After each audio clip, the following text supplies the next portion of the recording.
I'm not nervous. Do I look nervous? I'm a big quote person. My father used to make me say this every day before I got out of the car to go to school. I will win because I have faith in God, courage in myself, and enthusiasm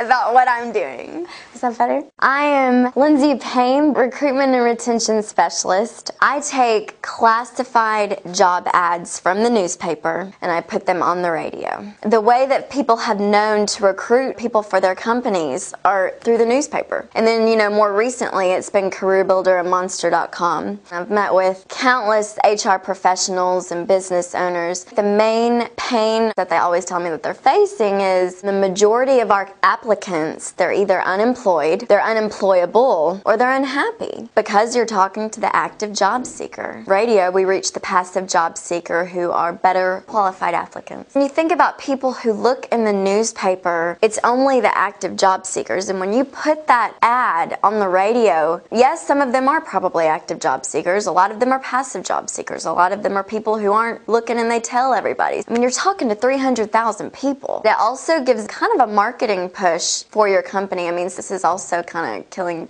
two birds with one stone, getting our name out there. I'm not a high pressure person. Many moons ago, I met with the business owner. We were talking about what days he was wanting to run the spots. I said we can either run it on Sunday, Monday, or sprinkle some extra spots. I'm thinking, oh my gosh, I just said sprinkle in front of this man. Immediately afterwards, he said, yeah, I would really like to sprinkle some of those extra ads on Tuesdays. So people, after they meet with me, they say, thank you, for making us feel comfortable. That's what it's all about. If the newspaper is working for you, you're getting qualified applicants, you're not having any trouble with turnover, stay with the newspaper. But if you're not, and you're having to go through all of these underqualified resumes and the job jumpers are only staying with you for 90 days, then why not try something else that is proven to be effective? The companies that have tried it love it. Pretty much all they're doing now is radio.